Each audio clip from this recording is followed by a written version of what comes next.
चलिए आज बात करते हैं टीचर्स के बारे में। बीएड।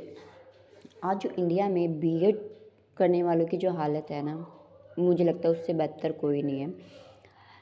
अब स्टार्टिंग से हम बात करते हैं। बीएड में एडमिशन कोई भी ले सकता है। ओके, कोई भी ले सकता है भाई, जो ग्रेजुएट है वो कोई भी ले सकता है।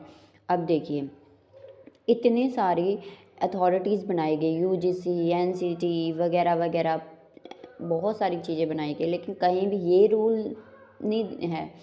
अथॉरिटी ये नहीं देखती है कि बीएड में एडमिशन कैसे हो रहा है। ओके, आप यूजीसी से अप्रूव्ड कॉलेजेस लीजिए, यूनिवर्सिटी लीजिए, ठीक है, ये सब आपको गाइडलाइंस दी जाएंगी। तो ये गवर्नमेंट क्यों नहीं देती है गाइडलाइंस कॉलेजेस को कि जब बीएड में बच्चा एडमिशन ले रहा है तो उसको ये पहले से पता होना चाहिए कि भाई वो एलिजिबल है भी या नहीं आगे चल के, क्योंकि बीएड के लिए सभी को अप्लाई कर दिया जाता है। तो ये गाइडलाइंस पहले से क्यों नहीं दी जाती। अब बच्चे ने बीएड कर ली, फिर उसे पता चलता है अच्छा अब तो वो इस पेपर को देने के लिए एलिजिबल ही नहीं है भाई, केवीएस में एलिजिबल नहीं है, डीएसएसबी में एलिजिबल नहीं है।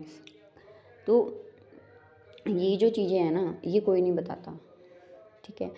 तो जब भी बीएड, अब आसपास के जितने भी आपके बीएड करने वाले हो भाई, सबसे पहले तो उनको ये बताइए कि आप अपनी एलिजिबिलिटी क्राइटेरिया देखिए। आपने जो बीएससी बीए जो भी किया है ना, उसमें आप देखिए सब्जेक्ट कॉम्बिनेशन आपका बन रहा है या नहीं बन रहा। अब देखिए यहाँ पे कितना बड़ा स्टेप है। गवर्नमेंट क्यों नहीं देखती, जब बीएड में एडमिशन आप करवा रहे हो तभी आप क्यों नहीं स्टूडेंट्स को बता दें कि आप एलिजिबल ही नहीं हो आगे चल के, तो आप क्यों बीएड कर रहे हो। हाँ, और अच्छा, फिर यहाँ पर आ जाता है प्राइवेट कॉलेजेस का कि भाई प्राइवेट स्कूल्स में तो आप एलिजिबल हो। अरे भाई, तो वहाँ पे एलिजिबल है तो आपको सैलरी क्या मिल रही है, आपको आपको क्या चीज़ें वहाँ मिल रही हैं, उसके लिए देखने वाला कौन है, ठीक है। अब देखिए, ठीक है, आपने एग्ज़ाम क्लियर किया, उसके बाद की हालत देखिए बीएड वालों की।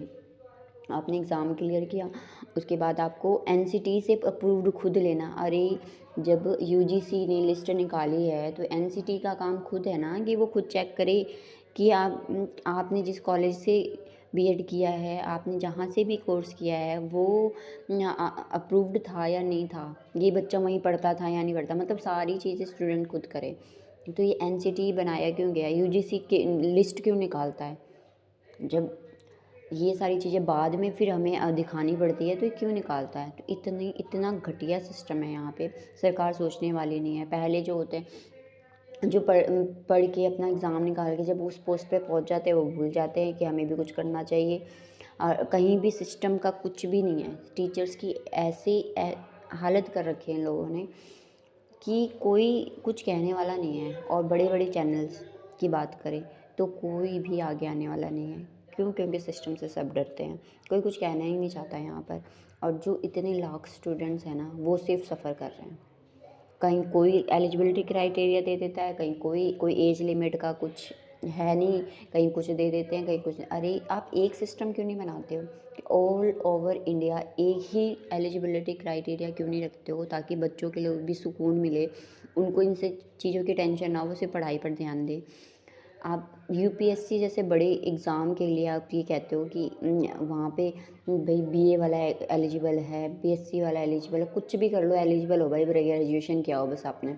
ये इंजीनियरिंग वाले भी हैं आज की डेट में, आधे से ज़्यादा तो जो आईएएस आईपीएस निकलते हैं वो इंजीनियरिंग के होते हैं स्टूडेंट। अरे भाई, वहाँ पे आप कहते हो कि वो इंजीनियरिंग करने के बाद उनको नॉलेज, कितने कितने आईएएस के इंटरव्यू सुने हैं कि उनको जब ये तैयारी करे तो उससे पहले उनको जीके की ABCD भी नहीं पता थी।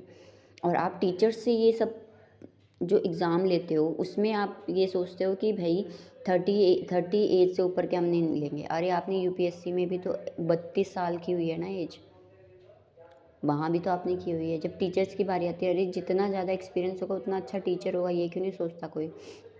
सिस्टम इतना बकवास हो रखा है, इतना बकवास हो रखा है, कुछ नहीं कहा जा सकता।